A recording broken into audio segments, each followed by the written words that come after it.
Thanks for tuning in to Barber Shop Sports Talk.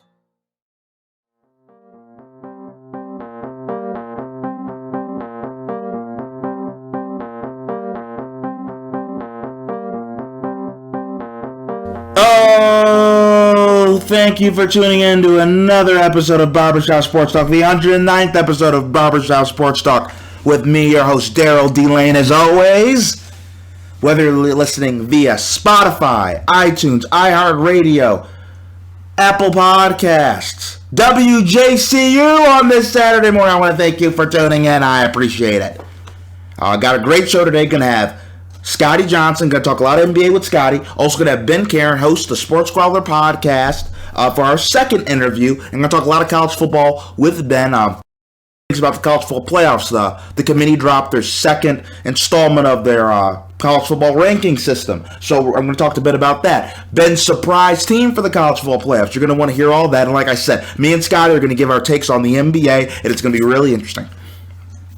But here's where I want to start. And there's a lot going on right now because as I'm actually recording, this is the aftermath of the Browns Steelers melee that happens, right? But before I get into that, I do want to do this. So Thursday, November 14th, it's my grandma's, Gertrude Lane's, 88th birthday. Still kicking strong, still all there, still healthy, still drives, still lives by herself. So I want to give my grandma a little shout and a little round of applause. Give her a little shout out on the podcast. Also, I forgot to mention this. Last week, November 8th, was my little brother John's birthday. He turned 20. So I want to give a shout out to my little brother John, too. And now that we got that out the way, speaking of family, too, it makes sense. There are some families, and I always say this on the podcast, but I want to say this again. There are some families, you can tell how the children act by their families, Usually, if the parents are kind of crazy, a little off, don't have discipline, the child doesn't have discipline. You know what's very likely? If a mother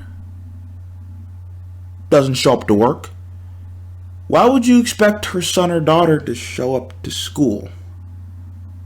Right? If their dad is a deadbeat, why would you expect them to necessarily aspire to be something? You see, a lot of the times, who we are, our beliefs, our concepts of reality have to do with the people we're around and the people that influence us and the people that instill values in us. Right? Good parents instill good values, bad parents instill bad values. It goes the same for teachers. You want to know why maybe kid's not doing too well in school, getting bad grades? Maybe it's because the teacher isn't teaching him or her the right thing. Myles Garrett tried to strike Mason Rudolph with a helmet and could have killed him on national TV. Right? Everybody that's ever played football or been in a kind of a fight in sports, everybody's punching, everybody's like, oh, we're going to do this, we're all slapping around. He takes the helmet off, you're not going to do anything. You break it up. Because you know where it can go.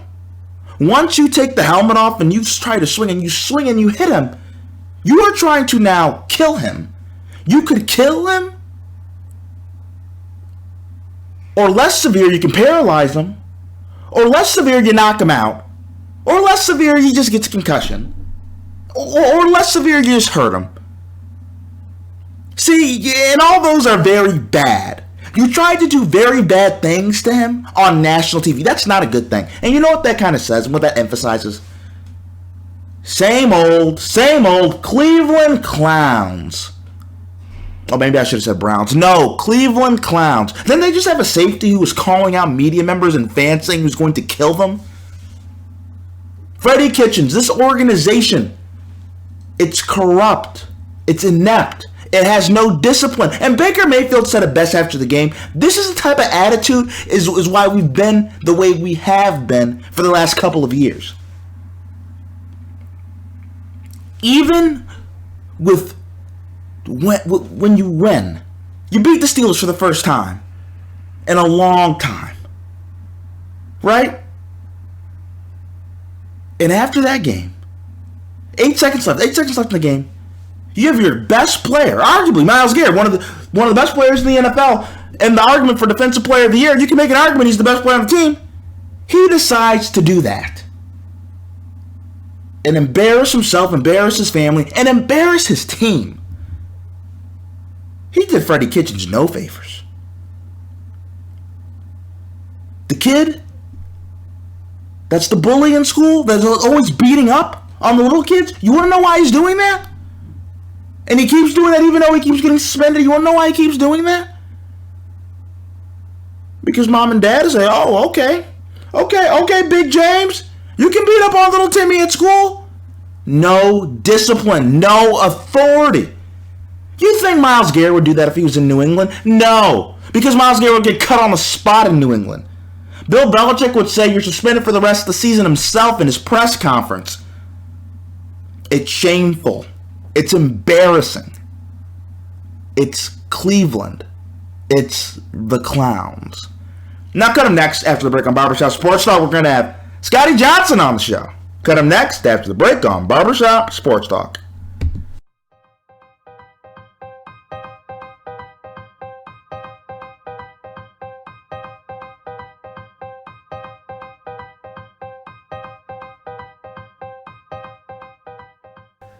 Oh, we're back with Barbershop Sports Talk, and we have my brother. He hasn't been on in a while, but we got him back on now. Scotty Johnson. How you doing, Scotty? I'm doing good, bro. How you doing? I'm doing great. Now, Scotty, tell me, what have you been up to, Scotty? I feel like I haven't talked to you on the podcast in so long. What have you been up to, man? I'm just, going to school, working. It's been like the first time I had a job in high school, so I worked and down in school before, but not while I was in college. Not like a real corporate job, but still being in college, so like balancing that out. It kind of big for me, but other than that's really all I've been getting into. We kind of almost towards the end of the semester, and you know how that go. So, and then as far as work, I'm still working the same job, and I usually close, so I close a lot. So, I have a lot of nights where, like, I'm up, or I have a lot of days, I should say, where I'm up probably like 6 in the morning to about like 12, 1 o'clock tonight. But other than that, I'm doing great, bro. I'm doing great. Now, Scotty, the NBA tipped off a couple weeks ago. I haven't gotten to talk to you about a lot of stuff, but here's where I want to start, Scotty. Where you want to start? So you're a Cavs fan, born and raised. And a team that you considered a rival for a long time, the Golden State Warriors, they finally have met their demise. Steph Curry, broken hand. I think he broke it again. He's having surgery. They said he's going to be out for most of the season. He'll probably play at some point. There was a point where Draymond was hurt. D'Angelo Russell was hurt. This isn't the Warriors that you knew and hated. How bad or how happy do you feel about the Warriors' demise? It's kind of bittersweet. But it's kind of like I'm not surprised because you see this. I kind of saw this coming. Not like this bad as far as them being the worst team in the league, because that was the worst team in the league. I want to toss that in there, but I didn't see. I'm not really too shocked about it because Clay was already coming into the season hurt. They still had to incorporate D'Angelo Russell. Draymond Green, I think, still was banged up. Really, Steph was the only one that was like, wow, that kind of put him like back. They was already in the hole, but that kind of like, put an end to it. But I'm not really taken by it. I wasn't really surprised by it at all. I didn't expect them to be 2-9, but I did expect for them to be like in that between like battling for 8th, between like 8 and 11 in the West. So yeah, I'm not really too surprised about that. Really, I guess you could say I'm more happy than angry. Draymond's talking a little bit less, Scotty. Does that make you happy? Yeah, because it just shows you that how the roles can change. They had their run. They made history. That's probably one of the best runs that we've probably seen in sports in a long time. So especially in basketball, we've never seen anything like that. Was a team effort too. It wasn't just one person. I guess you could say it was. People can argue that it was a one man, led by one man, but for the most part, it was team orchestrated. It was built up from within the organizational staff, and they produced. But like I said, times change. It's going to be a time when you're winning, and it's going to be a time when you're losing. But what makes you going to be remembered as a Warriors dynasty is how you bounce back, after this season, because we already know there's going to be a failed season. So when everybody comes back healthy, and they will be healthy next season, they at least should expect it to be healthy next season. I think it might be different, because I do think they can be like one of those teams like a San Antonio where they can be relevant through another decade, or at least win in like 2 different decades. I do think they got that potential, but we'll just have to wait and see. Time can tell. Can they return to championship status by next year? Like, be a legitimate contender next year? I think they can, but like I said, they have to be healthy. Steph can't have no broken hand. Clay will be battling his ACL. The only person I really feel like they have to worry about as far as injuries goes will be Draymond, but I think he got starting to get his body together too, because he got his body together last season before the playoffs, and by up until the playoffs. So I think he'd be good. D'Lo be in the system more. He'd be more used to it. He'd have more experience, and also the young players. They got good young bulls too. They got my guys from Villanova. Eric, I think his name Eric Pascal. Yes. From Villanova. Yep. And Jordan Poole from Michigan. They got a lot of good young talent, and they're good at cultivating that and motivating, developing that into a decent NBA players. That's what they did to Quinn Cook and Jordan Bell. So they're good at player development. So yeah, I do think that next season they could become contenders. But like I said, only time can tell. It depends on how this season play out too. Now, and here's what I want to say about the Warriors, right? Steph Curry, who's the engine that drives this team, he's to me, and this is my whole point about this, and here's why I would be concerned about the Warriors for the next couple of years, especially in terms of being a contender. They're all going to be on the wrong side of 30. They're all getting towards the wrong side of 30. Ekin there. Clay's 29. I believe Draymond's about 30 now.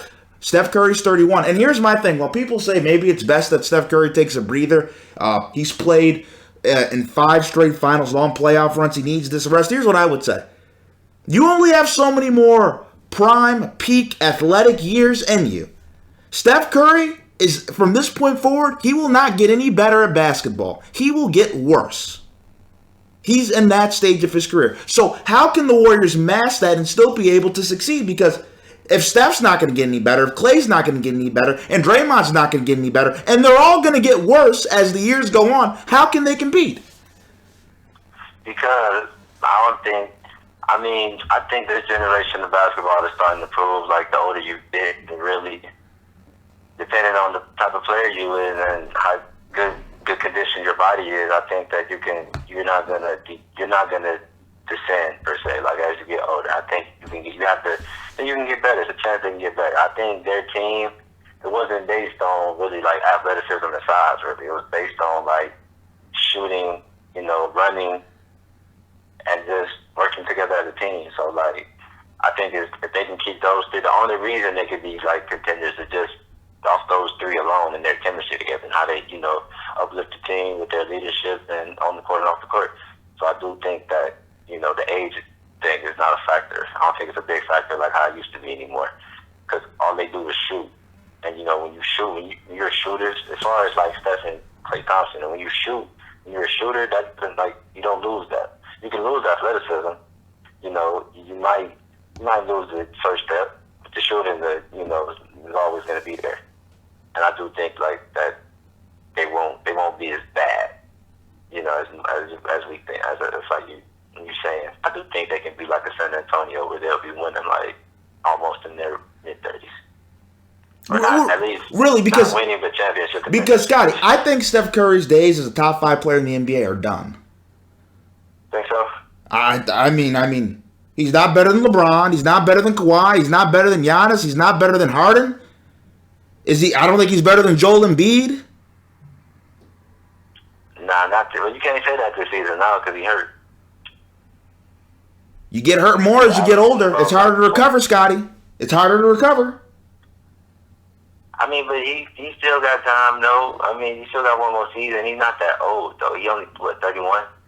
So he can still come back next year and have a decent season. He wasn't having a bad season. They was just losing. As far as his numbers and averages, like, they were cool.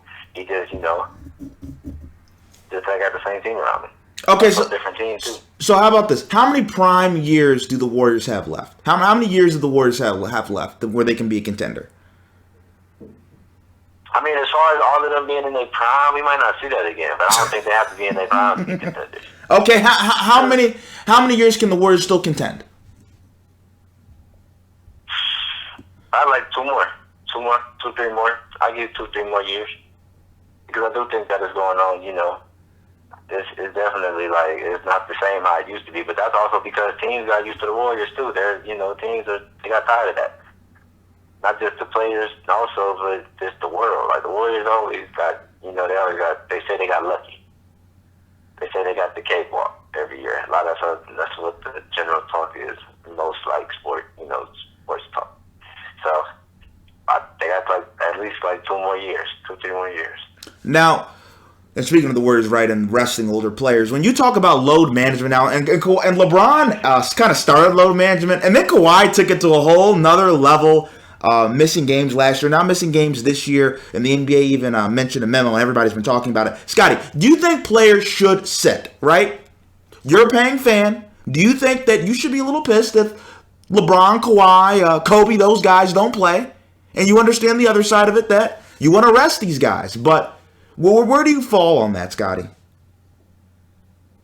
There's been a big talk lately in the past couple of days, past couple, weeks, but I kind of had mixed emotions about it because when I was young, I was on the spectrum of I was more so on the player side, no,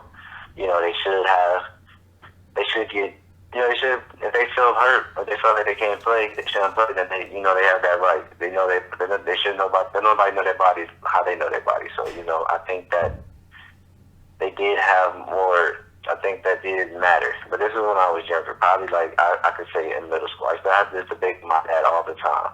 But then as I got older, up until now, I could understand the other aspect of, they're paying their hard-earned money that they work for and they earn. And then you spend it, on the ticket, and the person who goes to see, doesn't play. So that can kind of be disappointing. That never happened to me before, so I can't explain so I really can't I don't know what that feels like, but I can probably get a decent understanding. I probably would be upset if that were to happen to me, but it hasn't.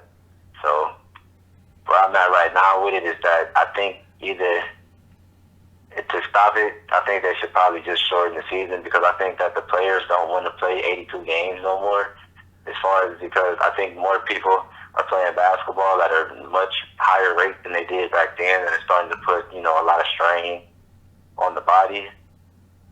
It was I forget who brought it up, but I was watching a sports show. I want to say it was Jalen Rose. He's the one that said it, but somebody did a research, and that was the research that players are starting to play more then than they did now, and it's starting to put more of a strain on the body. That's why a lot of players young are getting hurt more. No. And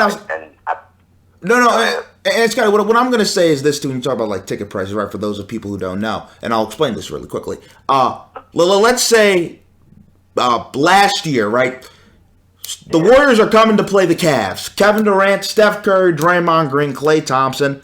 The Cavs are a bad team, right? LeBron's gone.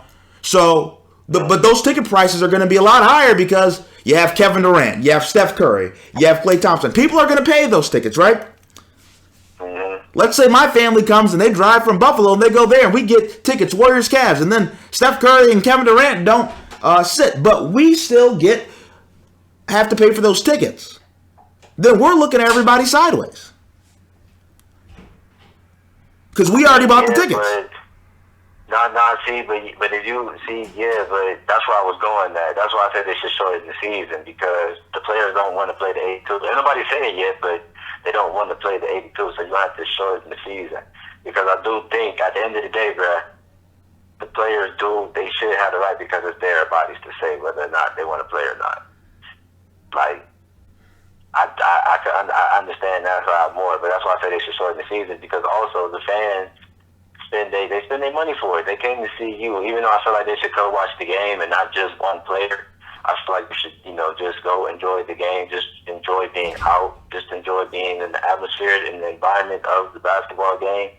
But some people don't want to go see that. Some people just literally go there to see, the headline at the star. And like that's okay too. But I say my whole thing is on those management. If you want to end it, just shorten the season. No, Scotty. Here's the thing: you shorten the season, the players get less money. Like that revenue goes down. I don't think it'll go down. Really, I think because then that'll make it more. I feel like it'll make it more competitive to watch because there won't be as much games. And teams won't, tanking probably wouldn't be a thing. It wouldn't be probably viewed now as it were if the season were shortened. No, I'm talking about when I'm talking about when fans pay tickets, they buy concessions, all that stuff leads to revenue for that tonight. If you cut 20 games, you're losing a lot of money. But they'll figure out how to make it back. It's the NBA. Well, the owners will figure out how to make it back. I don't think the owners are going to want to give it to the players, Scotty. That's what I'm saying. but the owners, but it's what the players are, and Adam Silver is a players, commissioner per se. So he's going to cater to the players. The players, I really believe that's what it is. The players just don't want to play the 82. So that's how it is because then if they get injured, it's like, what happens when they get hurt? Then it's like it's over with for them. And it's like, okay, well, maybe that's next season. No. You got to be smart about it. Like, you only get one shot at this. So you got to play it smart. And that's the thing. Like, the players are smarter now. They know more. They got more access to information. What would you do? Like, would you risk that? These players have to prove to some people, like, that they're hurt by playing hurt. And that's part of the reason, too. That's why I say, like, the whole, people playing basketball at a higher rate, than what they did back then. That's why I say, like, that's why you have to shorten it, because a lot of people, like, have a lot of miles on their leg. And that's because they wanted to get to where they are now to do that. So I feel like to fill that void, just shorten the season. If they miss out money, the only thing that's going to be shortened really is just the amount of games that people watch. And people only really watch the games during the playoffs towards the end anyway, towards after the All-Star break. So I feel like they'll figure it out. Now, Scotty, when we talk about load management, right, we talked about Kawhi Leonard, who kind of took that to a whole nother level. But Kawhi Leonard has been playing fabulous this year. Scotty, you might disagree with me on this. I don't care what you think on this, actually. But I think Kawhi Leonard's the best player in the NBA, clearly. And I think LeBron's too, but I won't get into that. But Kawhi Leonard, something I've seen as Kawhi Leonard, which has really surprised me and really impressed me, his development as a passer. I believe he had 9 assists against the Raptors last night. Just talk about Kawhi's evolution as a basketball player and how he keeps getting better and better and better. Yes, he has, and I'm glad I got a chance to watch it. Like Kawhi, I will agree that he's the best player in the league. Is it between him and Giannis? I wouldn't. LeBron, but I do think LeBron is still, like, the Lakers are still going to be contenders. Wait, Scotty. It's the team that they have around them. But I don't think LeBron is not the best player, but he's definitely still top 5. So say that one more time. So LeBron's not 1 or 2. He's not the best player. Say that one more time. But it depends. But it kind of depends on how you look at it too, though, because he's still doing LeBron stuff. Like that's we can't not that. He's almost averaging a triple-double. So and he playing a different role too now. He's not playing like the role he used to play either. So, and they saying he still might finish with the MVP at the end of the season. So, but I would take Kawhi. It's not to take anything from LeBron. He's still top 5. If Kawhi number 1, then I wouldn't argue if LeBron be number 2, or somebody like Giannis. But he's having a good season too. I'm liking what Giannis is doing as well. No, but Kawhi definitely over the years has gotten better. And him as a passer, Kawhi used to be a guy that averaged like 2 assists a game. He can legit play point forward now. But that's because he's on a different team. You got to think about it, in a different system. He was around other scorers too.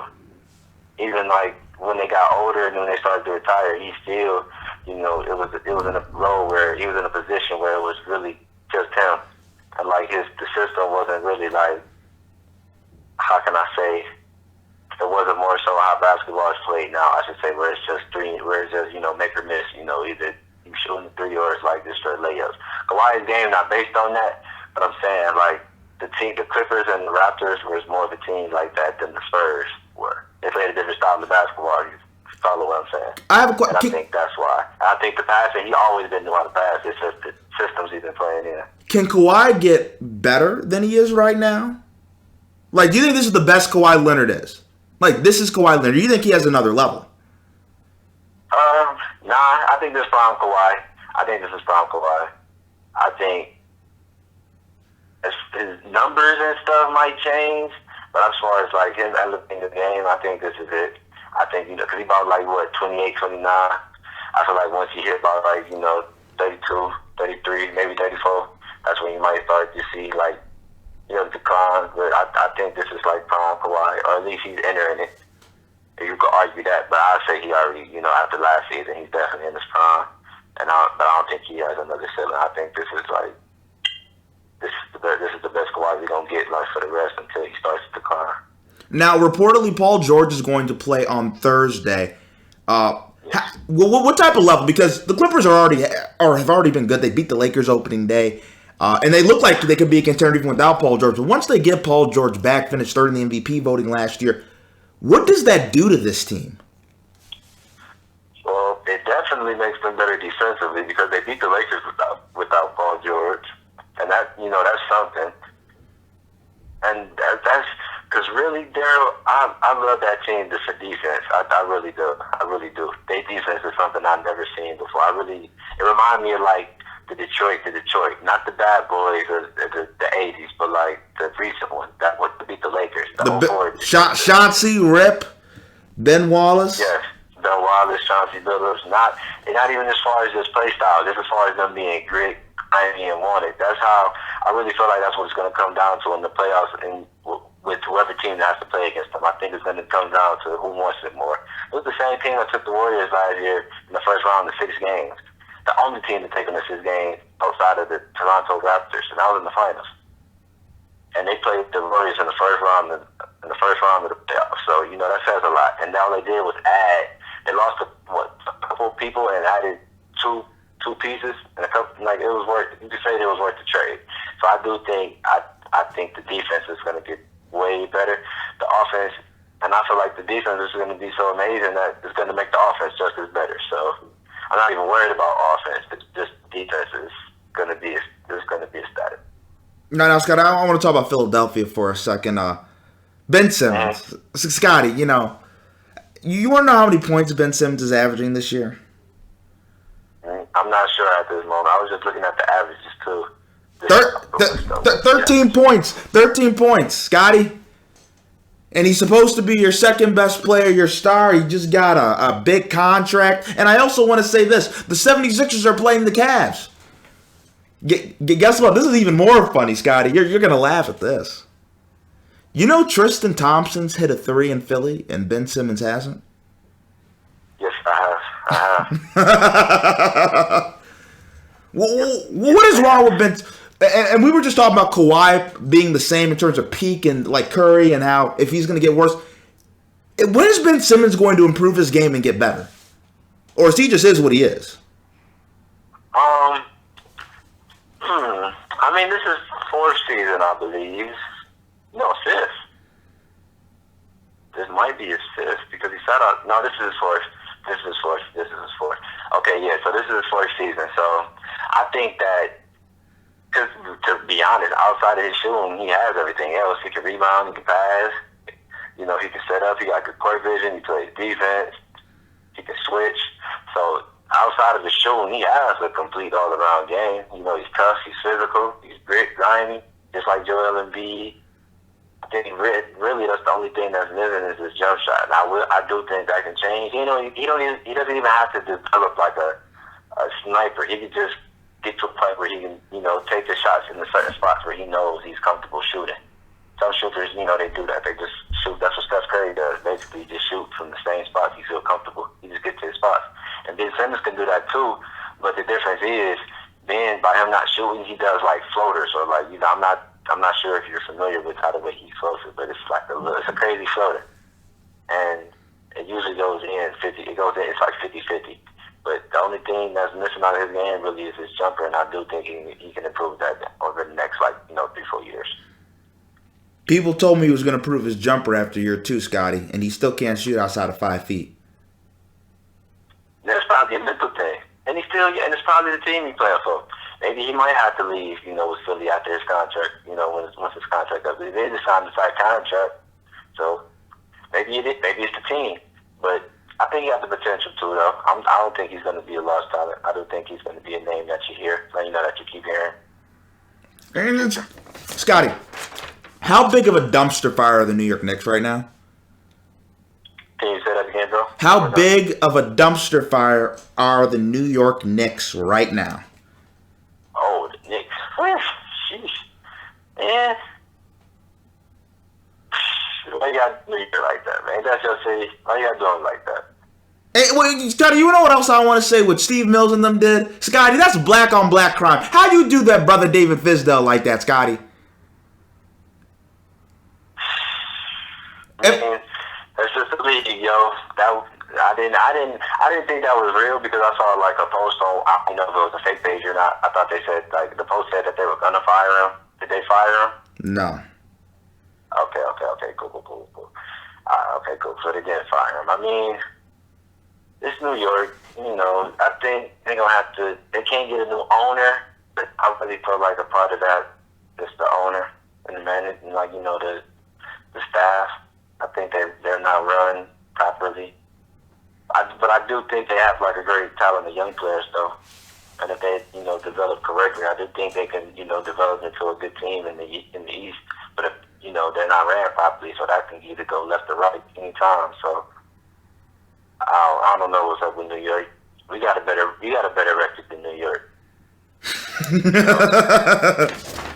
mean, that might change after tonight. I don't know if we beat Philly or not, but when I checked the standings earlier, we did have a better record than New York. But probably with this loss, it might change it. But I do think I like the young players that they got. Like Captain R.J. Barrett, he's been having a good, rookie season. Lonzo Trier been having a good second year. Mitchell Robinson, and Marcus Morris. They had a lot. They had a lot of good players, and I don't think all they got to do is just be developed in the right way. But like I said, they can't do nothing with the owner. So the owner gonna have to step it up or get some or I don't know. Because the GMs is solid. They got the players. It's just the owner. It's just the energy around the owner. Now, Scotty, I'm going to ask you this before I let you go, Scotty. Colin Kaepernick working out for NFL teams. What's your reaction when you hear that? What, he worked out for an NFL He's working team? out for teams like next week or something like that, but he is working out for NFL teams apparently. Okay. I didn't know that. I did not know that. It's my first time hearing that. I don't know because we didn't heard this for one time before. Being back in the team or get him acting some of the team or whatever the case may be. So I don't want to say nothing too much about it until I see like the end result. You know what I mean? Like if it's one of the moments where like you don't want to hear about what's going to happen, you just want it to happen at least at this point. You know what I mean? Because Karren really hasn't spoken since like 2016, 2017. It's only been like in certain spurts where there's like somebody interviewed him or it's just him like putting on an ad for a commercial or something like that. So I think that I'm just waiting on the end result. I want to see him on the field. I want to see him whether it's him starting in the back. I want to see him in a jersey throwing the football. I want to see that guy back on the field. So hopefully it goes that way. But yeah, that's where I'm at right now with it. Scotty, I want to thank you for coming on the show. I appreciate it. Oh yeah, no problem, bro. Thanks for having me. It's been a while. I keep doing it. And coming next, after the break on Barber Shop Sports Talk, we're going to have Ben Karren, host of the Sports Squabbler podcast, and talk everything college football. Cut him next after the break on Barber Shop Sports Talk.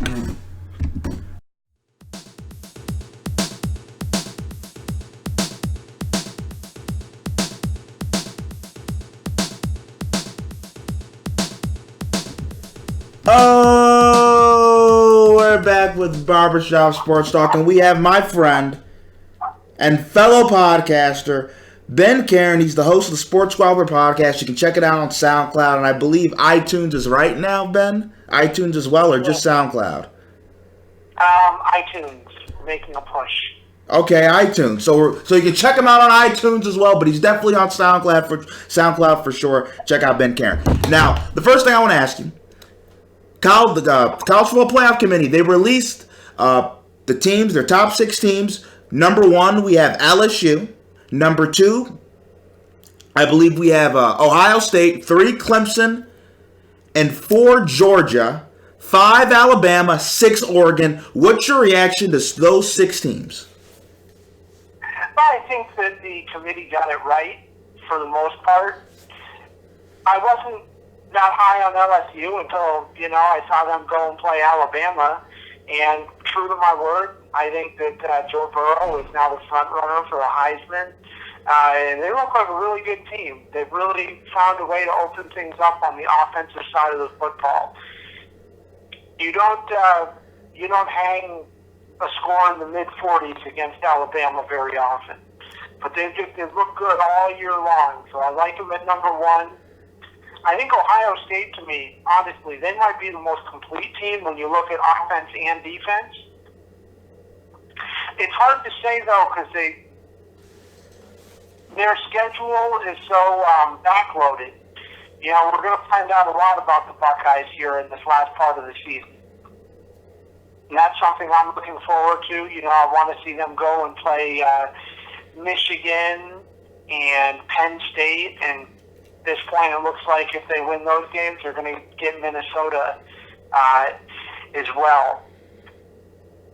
As far as Clemson 3, I think you got to put them at 3. Again, it'd be nice to see them play more teams in the top 25. I know they played A&M earlier this year and managed to win that, but they haven't had a lot of competition, week to week, not like some of these other teams. And then Alabama, people say, the schedule's pretty weak. I think that along with that loss this weekend, that bumped them out and put Georgia in. Georgia really shut down Missouri this weekend, 27-0. So that looks good to me. And Oregon,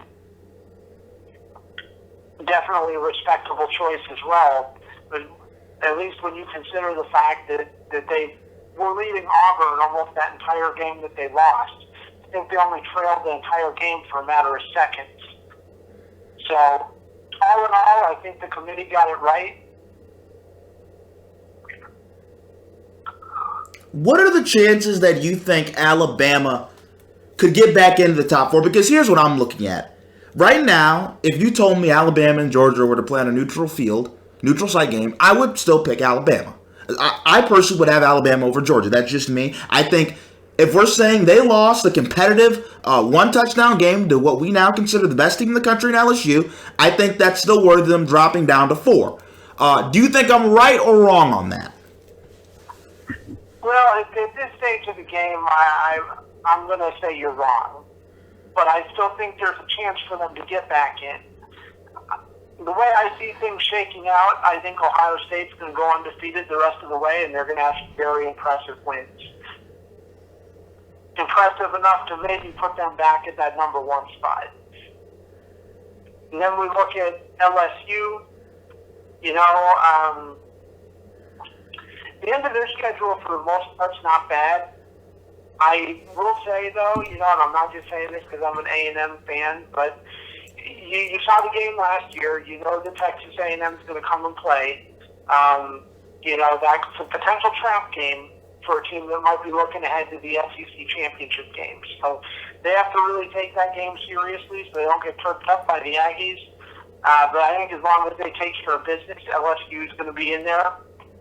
And I think they'll beat Georgia if they play them head-to-head, would be my prediction, which would eliminate Georgia and put LSU in that mix. Then Clemson, I think, is going to win out the rest of the way, so they're going to for sure be in there.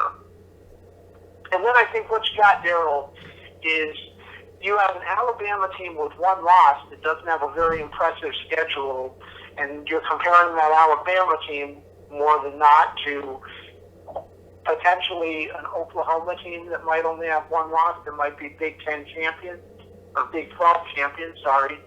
And then also you have the potential for a Utah or Oregon to come out of the Pac-12 as a one-loss team this year.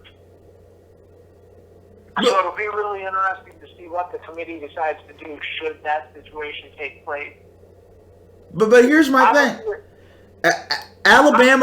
Oklahoma has a loss to K-State. Oklahoma's lost to K-State.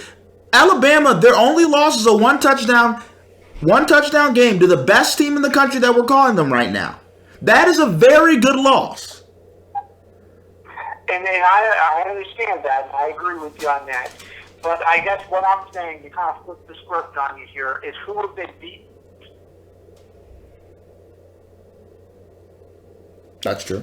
That's true. But the eye test, do you think Alabama's better than Oklahoma or Oregon?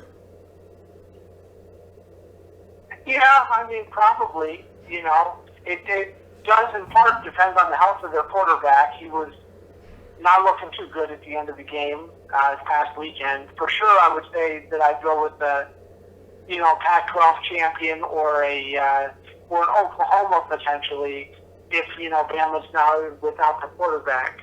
But, I think it just comes down to who have they beaten. I mean, if they can beat Auburn at the end of the year, that'll make a statement. But, Oklahoma has Baylor, who's moving up the ranks, who's undefeated right now.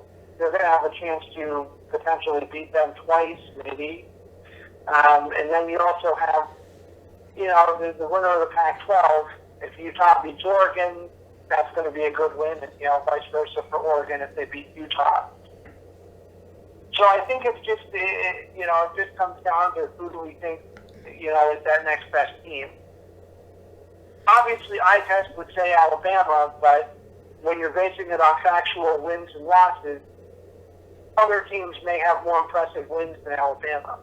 And you actually want to know what's interesting? Whether we think they should or shouldn't get in. I actually am under the impression at this moment if like you said, the top three teams, Clemson, Ohio State, and LSU, they all go undefeated, and then the fourth spot's in contention with Alabama, Oklahoma, and Oregon. I think that Alabama will get in. Personally, I think the committee will vote Alabama in. I think that the danger there, and this is also what I want to admit, and I'm kind of a stickler on this, if there is another SEC championship, especially if it's Alabama and LSU, because if people don't remember, the last time we had Alabama, LSU, and they were this high ranked, it was the 6-9 snooze fest. I don't know if you remember that, Ben. And then Alabama beat them again in the championship game, and that game kind of spurned the talk of having a playoffs. So if that happens again, I would have to imagine expansion is happening. Am I wrong? Well, I think either way you look at it, man, no matter what happens this year, we're on our way to expansion. I don't like it. I don't think it's good for college football, but I think that's where we're heading. The reason why I don't like expansion is that I think that it's going to take away some of the urgency. Me as a sports fan, I like to watch the games every week and see what's going on because I know, one team makes a wrong step, or makes a mistake, hey, they could be out of the playoff picture. If you start expanding it to eight teams and, automatic bids for conference champions, I mean, I think that's really bad. Some years we've seen Pac-12 champions with 3 losses. It's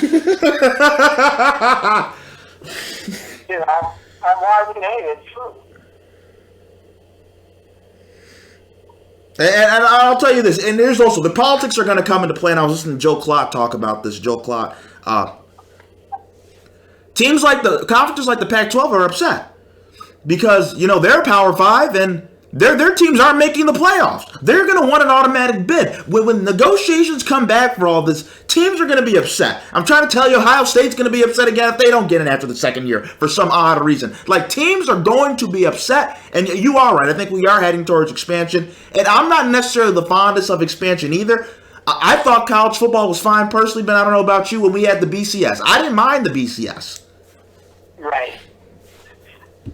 Yeah, I didn't think it was that bad either. I mean, obviously, that game a few years back between LSU and Alabama, you were talking about it, that's kind of a, Alabama didn't let them get over the 50-yard line all game.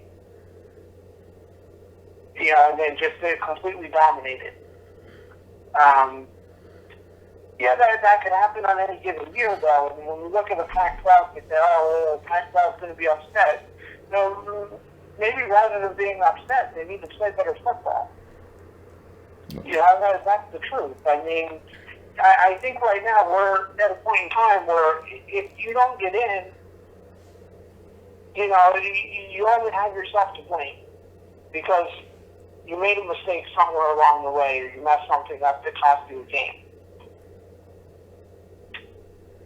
Now, Ben, when you were watching, and you were a skeptic of Joe Burrow and LSU, I think a little bit when I was talking before that game on Saturday, and they kind of proved you wrong, and they proved me wrong because I did not believe Joe Burrow could do what he did to Alabama and Tuscaloosa on a national stage, and he did it. Is Joe Burrow not only a Heisman frontrunner, because I think you already mentioned that, but is he a top 5 prospect in the NFL draft? Like, what is Joe Burrow now? I think there's a lot of buzz around Joe Burrow. And right now, honestly, I'd say, he's probably going to be a top 5 prospect. Because he can just flat out play. And I was skeptical about him, but I always said, you know what? If he can go get it done against Alabama, I'm going to become a believer. And sometimes he's got to eat your words, man, when things happen. And he went out there and, not that I thought he was a bad quarterback or anything like that, but going out to Tuscaloosa and beating Alabama on the road, that's not for the faint of heart. You don't see a lot of quarterbacks doing that. That's maybe a once every 3 or 4 years kind of thing. So I was highly impressed with him. I think he's going to be one of the top prospects, probably along with the likes of guys like Justin Herbert, Chase Young. Now his name's going to be in that discussion.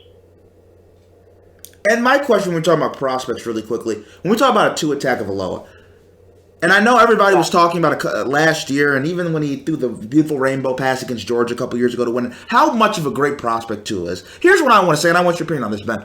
First of all, Tua is small. Tua gets hurt a lot. And you know what? You get hurt in college, you get hurt in the pros. They're only going to get bigger, faster, and stronger. And then also, Tua turns the ball over. He throws picks and he throws interceptions. He turns the ball over. Are you down on Tua as an NFL prospect? Not too much. I think that Tua can still play at a high level. I think, you might be overstating how much he's turning the ball over. He obviously probably just had one of his ugliest games as a college player, to date. It's pretty clear to me he wasn't 100%. He's really hobbling around out there. And there are 2 ways to look at this, Darrell.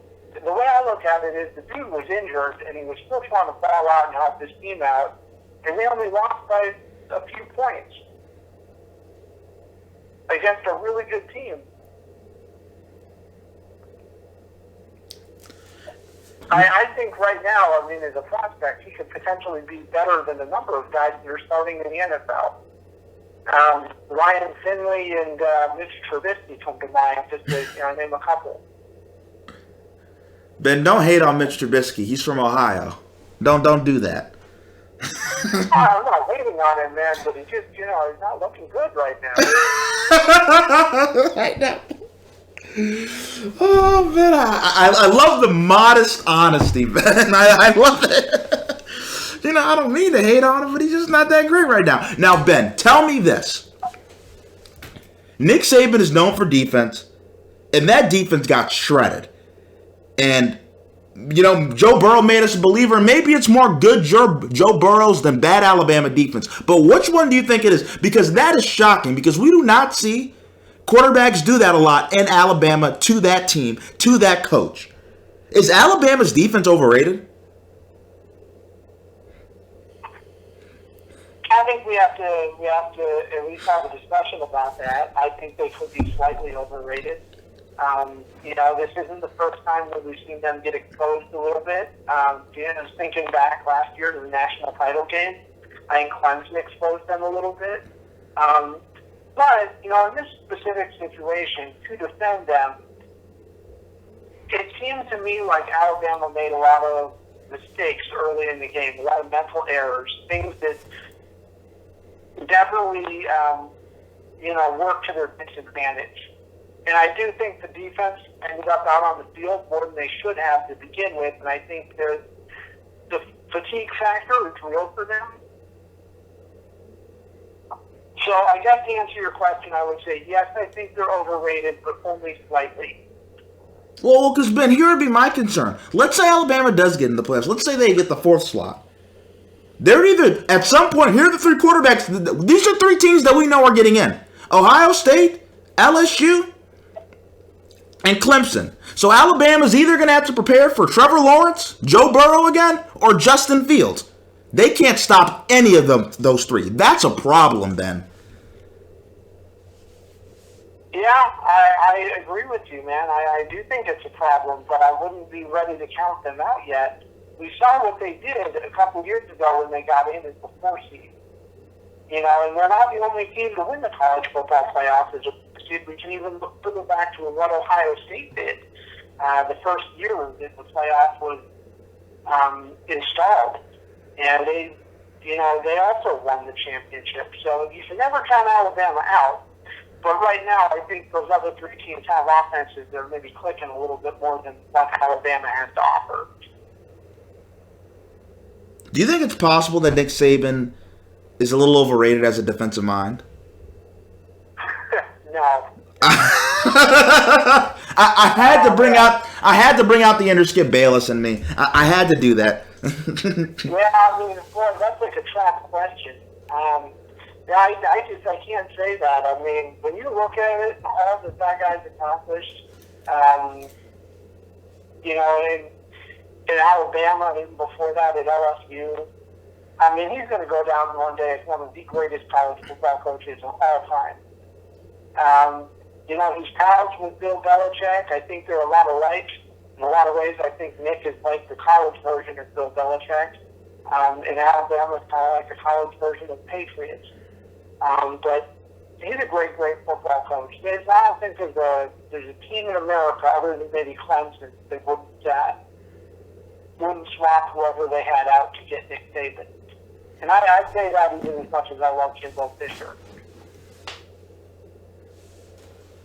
Now, Ben, and here's what I do want to ask you too, because it's really interesting too. When you look at Alabama, and you even mentioned this, you don't think that they've necessarily played the toughest schedule, but we talk about and we laud about how great the SEC is. So do you think that, Ben, that maybe the SEC is a tad bit overrated if we're not going to count the teams they played so far? I think there's a lot of variability. That's what I think.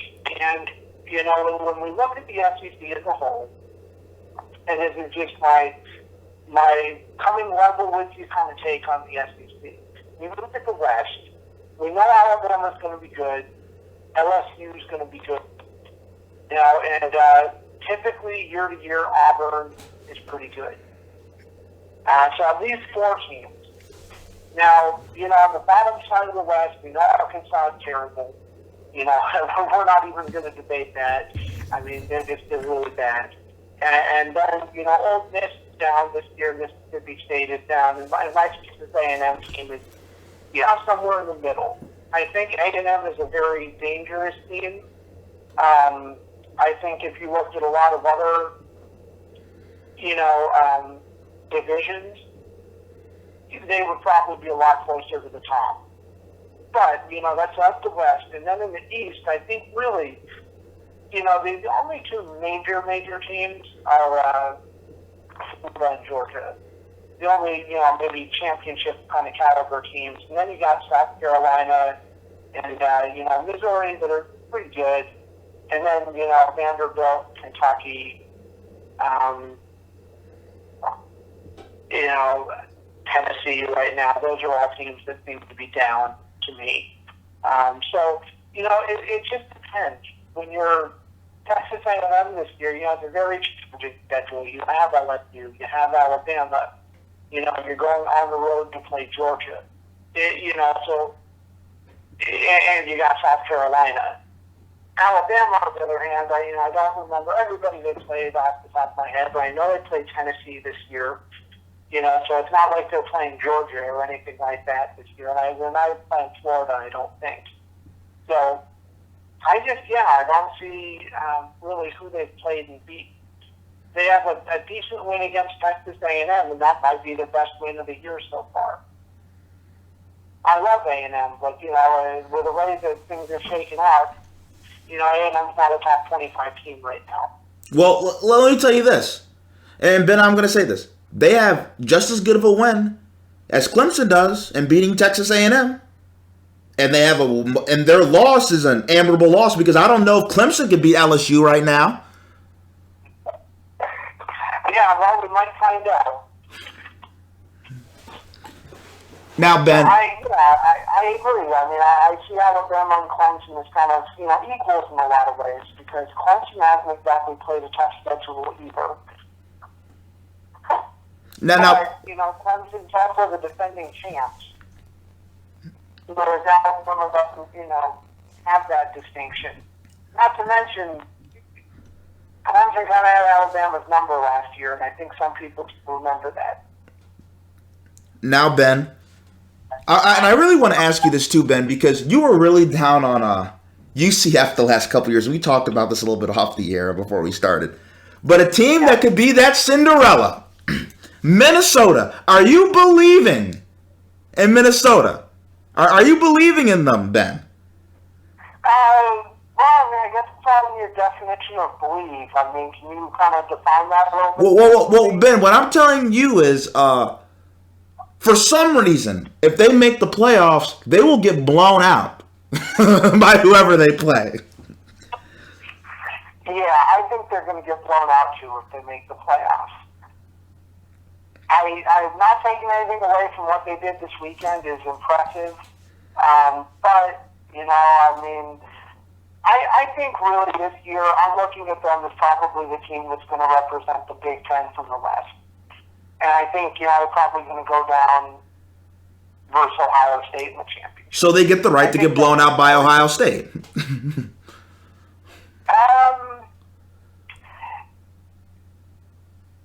Yeah, I think I'm going to probably go with Ohio State by 20. Okay, Ben. Now, Ben, my last question for you before I let you go is this. You told me that you have a sleeper team. What is that sleeper team? Who is it to make the playoffs? I think the team that everybody's overlooking right now is Utah. And I know that sounds crazy because we were joking around about them earlier in the year, but these guys, man, they've been playing some good football. And I think a lot of it goes unnoticed because they're not a big-name school. They're out in the Pac-12, so they play late at night. A lot of people out on the East Coast aren't seeing this team on a regular basis. But I'm telling you, I think there might be something to this Utah team.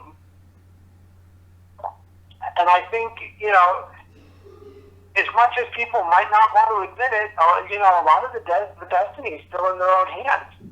They just have to win out and find a way to beat Oregon in the Pac-12 championship, and they might be the number 4 team going to the playoffs this year. I like Tyler Huntley a lot. I think he's a good quarterback. I think he's a very underrated quarterback. He was injured last year, so a lot of people aren't very familiar with him. But I'm telling you, check him out. Ben, I want to thank you for coming on the show. I appreciate it. Hey, anytime, Darrell. It's always good to talk with you. And I want to thank Ben Karren for coming on the show. Always appreciate having the Sports Squabbler on the podcast. And like Ben said, he's on iTunes. You can check him out on SoundCloud. Always love listening to Ben's podcast. Really big college football fan. Big college football guy. Love having Ben on. Also, again, I want to thank my brother, Scotty Johnson, for coming on. Always appreciate Scotty coming on. And that's it for this episode, the 109th episode of Barber Shop Sports Talk. on WJCU on Saturday morning.